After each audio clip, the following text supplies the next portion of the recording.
Salut la famille, j'espère que vous allez super bien. Dites-moi, est-ce qu'on réalise vraiment ce que le nouveau port sec est en train de provoquer dans toute la zone nord? Parce que attention, ce n'est pas juste une infrastructure, hein. C'est un accélérateur économique qui est juste énorme.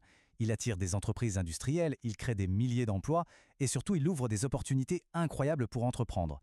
Ce port sec, il change toute la circulation des marchandises, il réduit les délais, il booste la logistique et bien sûr, il attire les investisseurs. Grâce à lui, la zone nord devient un pôle absolument stratégique. Alors aujourd'hui, on va tout décortiquer. Comment ce port sec fonctionne, pourquoi il attire autant d'entreprises, quel est l'impact économique réel sur la région, et le plus important, comment profiter de cette dynamique pour créer ou développer son entreprise. Ah, et au passage, mettez un like dès maintenant, ça aide vraiment la chaîne. Ok, alors voilà le programme. On va d'abord voir l'ambition derrière tout ça, une ambition qui dépasse les frontières. Ensuite, on parlera des dimensions du projet et vous allez voir, c'est gigantesque. Puis, on verra comment il devient le moteur économique du Nord, sans oublier le côté humain du développement. Et enfin, on verra comment tout ça est en train de bâtir l'avenir. Allez, c'est parti. On commence donc par la vision d'ensemble. Il faut bien comprendre que ce n'est pas un petit projet local. Non, non. C'est une vraie stratégie qui est en train de redessiner les cartes de la logistique bien au-delà des frontières ivoiriennes. Et voilà, tout est dit. Cette phrase du ministre des Transports, elle résume parfaitement l'idée. C'est une ambition qui vient directement de la vision du président de la République et qui fait de ce port sec une pièce maîtresse, un outil stratégique pour toute la Côte d'Ivoire.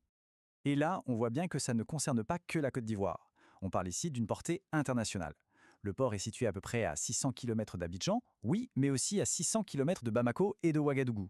C'est un carrefour logistique naturel pour la Côte d'Ivoire, bien sûr, mais aussi pour le Mali, le Burkina Faso et même le Niger. Ça renforce l'intégration économique de toute la zone. C'est vraiment ça l'idée. Bon, maintenant qu'on a vu la vision, il faut qu'on parle des chiffres. Parce que pour vraiment saisir l'ampleur du truc, il faut voir les chiffres. Et accrochez-vous bien parce qu'ils sont vertigineux. On commence par la taille. Le domaine portuaire s'étale sur 732 hectares. Alors, pour qu'on se fasse une idée, c'est l'équivalent de plus de 1000 terrains de foot. Voilà, c'est juste colossal. Ensuite, l'investissement.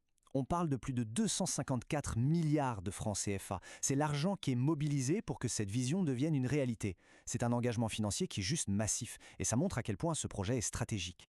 Et attention, l'impact ne s'arrête pas à faire Kédougou. L'onde de choc économique, elle, va se propager à travers 9 régions du nord de la Côte d'Ivoire. Ça va stimuler le développement sur un territoire immense.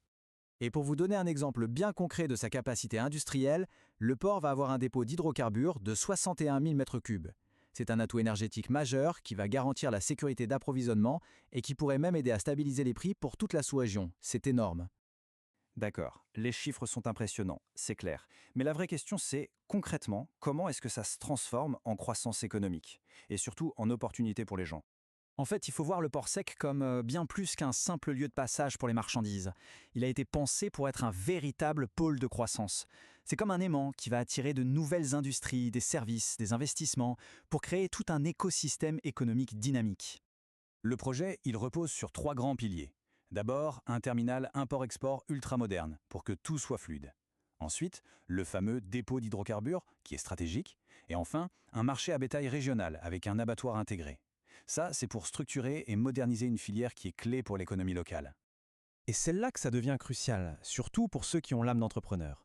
Toute cette activité, ça va créer une demande massive pour plein de nouveaux services. On parle de transport, de restauration, de maintenance, de sous-traitance. C'est une vraie pépinière d'opportunités qui s'ouvre. D'ailleurs, si cette perspective vous inspire, un petit like permettra à d'autres de découvrir tout ce potentiel. Évidemment, un projet d'une telle envergure, ça a forcément un impact sur les communautés qui sont sur place. Alors voyons maintenant comment l'État s'est engagé pour que ce développement profite à tout le monde et que personne ne soit laissé sur le bord de la route. Le défi, il était de taille. Comment on fait pour construire une infrastructure aussi massive tout en respectant les populations qui vivaient là depuis des générations? C'est exactement à cette question que le plan d'action de réinstallation, le PAR, a été créé pour répondre. L'approche a été super claire en 3 étapes. Premièrement, une indemnisation juste pour toutes les personnes concernées, et ça, décidé d'un commun accord. Deuxièmement, une délocalisation faite dans le plus grand respect des traditions, y compris pour les sites sacrés. Et troisièmement, la réinstallation dans un environnement tout neuf et bien meilleur. Et voilà le résultat, le nouveau village de Dekokaya. Et attention, ce n'est pas juste un remplacement, c'est une vraie montée en gamme. On parle de 200 logements modernes, d'une nouvelle école, d'un centre de santé, de l'accès à l'eau potable, à l'électricité. Les familles qui ont été relogées, elles bénéficient de conditions de vie qui sont nettement supérieures. C'est la preuve que le progrès peut être partagé. Allez, pour finir, on va voir comment toutes ces pièces du puzzle s'assemblent pour construire un avenir complètement nouveau. Pas seulement pour Ferquier, mais pour toute la région.